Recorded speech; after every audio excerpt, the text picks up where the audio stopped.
মাটির ময়না পর্যন্ত কিন্তু আমাদের এখানকার যে সে কনভেনশনাল যেগুলো ছবি হতো, এফডিসি কেন্দ্রিক যে ছবিগুলো, তো এগুলো তো ছবি নয়। মাটির ময়না ফিল্মটা বাংলাদেশের একটা বলা যায় যে মানে টার্ন, ফিল্ম ইন্ডাস্ট্রিকে টার্নের একটা ফিল্ম, এটা যেটা আমাদের অস্কার পর্যন্ত গিয়েছিল, কান ফিল্ম ফেস্টিভ্যালে গিয়েছিল, গিয়েছিল না, পুরস্কার পেয়েছিল। পুরস্কারও পেয়েছে। তো মাটির ময়নায় আপনি একটা প্রধান চরিত্রে অভিনয় করেছিলেন। হুম। তো আমার প্রশ্ন হচ্ছে যে আপনি ওই মাটির ময়নার মতো ফিল্ম এরপরে আর তৈরি কেন হলো না? এরপরে তারেক নেই, তাই হলো না। না মানে ও অন্য না, আমি বলছি যে ওই ধারাবাহিকতায় আর কেউ আসলো না কেন? হ্যাঁ, আসলে না আমরা এসছে এই যেটুকু। শোনো, আমি একটা কথা অনেকে বলেন যে হ্যাঁ মাটির ময়নার পরে আসলো না। আমি তা মনে করি মাটির ময়নার কিন্তু একটা প্রভাব কিন্তু তার পরবর্তী জেনারেশনের উপরে পড়েছে। মাটির ময়না পর্যন্ত কিন্তু আমাদের এখানকার যে সে কনভেনশনাল যেগুলো ছবি হতো, এফডিসি কেন্দ্রিক যে ছবিগুলো, তো এগুলো তো ছবি নয়, চলচ্চিত্র নয়, এগুলো প্রায় একটা যাত্রাটিক ভার্সন। এবং যাই হোক, এগুলো বলতে চাই না।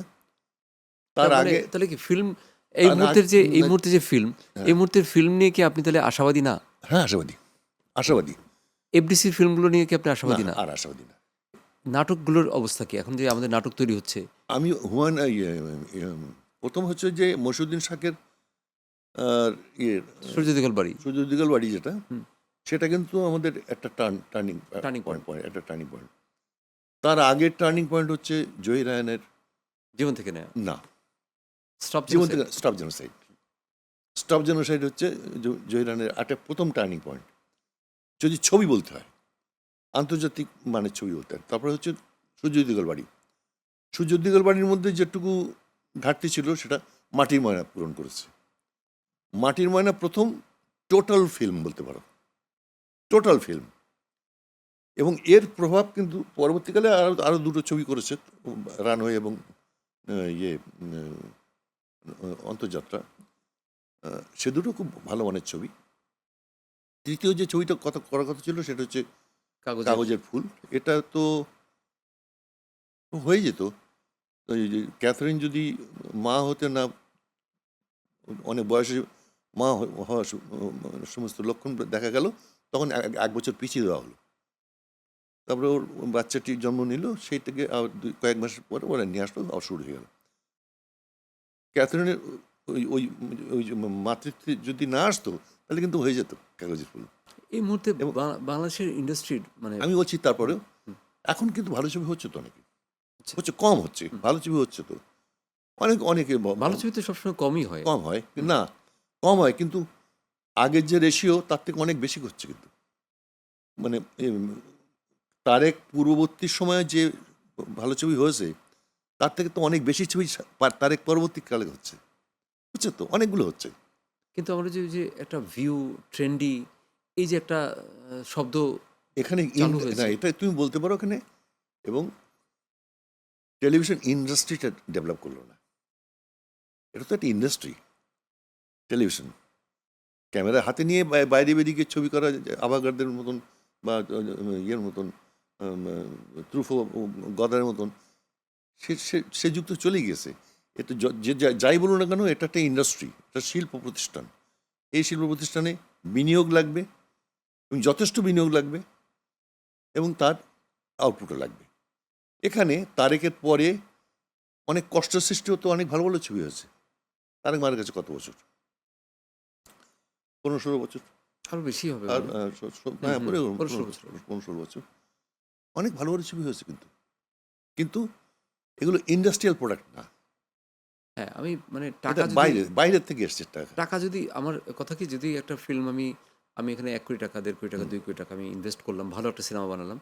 টাকা যদি রিটার্ন না আসে, দর্শক যদি ঠিকভাবে না দেখে, তাহলে কি এটা, অনেকগুলো ছবি কিন্তু রিটার্ন এসছে, অনেকগুলো ছবি রিটার্ন এসছে। যেমন দাদা বলতে পারেন কিরকম কোনো ওই আসছে? যে এই ছবিটা যেটা করলো, ওই হাওয়া, হাওয়া করলো, হাওয়া রিটার্ন হাওয়া এসছে। রিটার্ন আসছে। এই রিসেন্টলি একটা উৎসব বলে একটা ছবি হয়েছে, হুম, এটা যথেষ্ট যথেষ্ট রিটার্ন এসছে, হুম। যথেষ্ট কিন্তু যথেষ্ট। বছরে একটা হাওয়া বা একটা আমি সে উৎসবকে কথা বলছি না, কিন্তু এটা রেশিওটা বেড়েছে। কিন্তু এখন উচিত কিন্তু, যেমন একটা কথা আমি না বলে পারছি না, অনেকদিন আগে থেকে বলছি আমি একবার, এই যে আমাদের সরকারি অনুদানের যে ছবি, সেই সময় বেশ কয়েক বছর আগে, কত বলবো, বছর 10 আগে আমাকে একবার ওই একটা কমিটি করে একটা হলো, নীতি নির্ধারণী কমিটি হলো, সেখানে আমাকে নিয়ে গিয়েছিল, আমাকে ডেকেছিল, আমি গিয়েছিলাম। তারপর যখন বলা হলো যে আপনার কিছু প্রস্তাব আছে, আমি বললাম হ্যাঁ আছে। তখন দেওয়া হতো হচ্ছে তোমার 50,000 টাকা, 50 লাখ টাকা। হুম হুম এখন 60 লাখ হয়েছে 60 লাখ হয়েছে, তখন 50 লাখ টাকা হয়। এবং এটা দেওয়া হতো প্রায় 10টার মতো ছবি দিতে দেওয়া হতো। হুম হুম আর এখন তো আরও বেড়েছে। হুম। আমি তখন জিজ্ঞেস করেছিলাম যে এই 50 লাখ টাকা, তখন যিনি সেক্রেটারি ছিলেন, এই কমিটির সেক্রেটারি ছিলেন, আমি নাম করছি না, তিনি যথেষ্ট পণ্ডিত ব্যক্তি। আমি বললাম যে এই 50 লাখ টাকা কি ছবি হয়?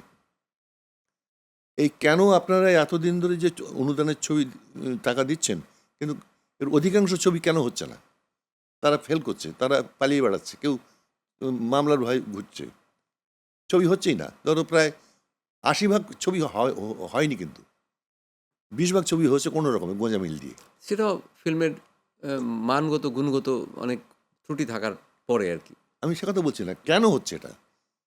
তার সেই সেই সেই সিনেমাটা বানাতে গিয়ে তার 1.5 কোটি টাকার কমে তার হয় না, সেখানে 50,000 টাকা দিতে হবে, তাও সেটা 3 কিস্তিতে।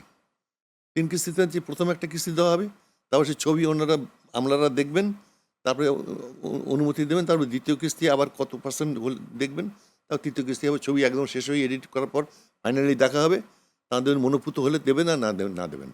আবার এই টাকা, এই 50 লাখ টাকা নিতে গিয়ে এর মধ্যে কিছু মার্জিন বাদ যায়, হ্যাঁ হ্যাঁ, ড্রেনেজ হয়, 45 লাখ টাকার মতন আসে এদের কাছে। তার মধ্যে আবার 5 লাখ টাকা এখানে ওখানে দিতে হয়, এটা তুমি জানো, এটা ওপেন সিক্রেট। 40 লাখ টাকার মতন তার মানে হাতে আসে। মানে একটা ফিল্ম নিতে গেলে টাকা দিতে হয়, মানে এটাকে টাকা দিতে হয় না, টাকা কেন কেন যেন বেরিয়ে যায়। মানে বেরিয়ে যায় তো নিশ্চয়ই কাউকে দিতে হয়, না দিলে তো হয় না। তো দিতে এখন হয় না, এটা দিতে বাধ্য করা হয়। হ্যাঁ, হ্যাঁ, এখন কথা হচ্ছে কি, আমি তাদের কাছে যা শুনেছি, এটা কি চাঁদার টাকা? না চাঁদা না, তাহলে আছে উপহার আছে উপহার। সব, আছে সব ব্যাপার সব। হ্যাঁ, এখান থেকে এই ফাইলটা ওখানে নিয়ে যেতে, এখানে নানা রকম ব্যাপার আছে। ফাইল চলমান করতে গেলে পয়সার দরকার হয় আর কি, টাকার দরকার হয়, ফুয়েল লাগে আর কি। ফুয়েল লাগে। এটা আচ্ছা, এখন একটা কথা কি, তাহলে 40 লাখ টাকায় কি ছবি হবে একটা? 40 লাখ ছবি হয়, তখন ছবি তো স্ট্যান্ডার্ডেই হবে।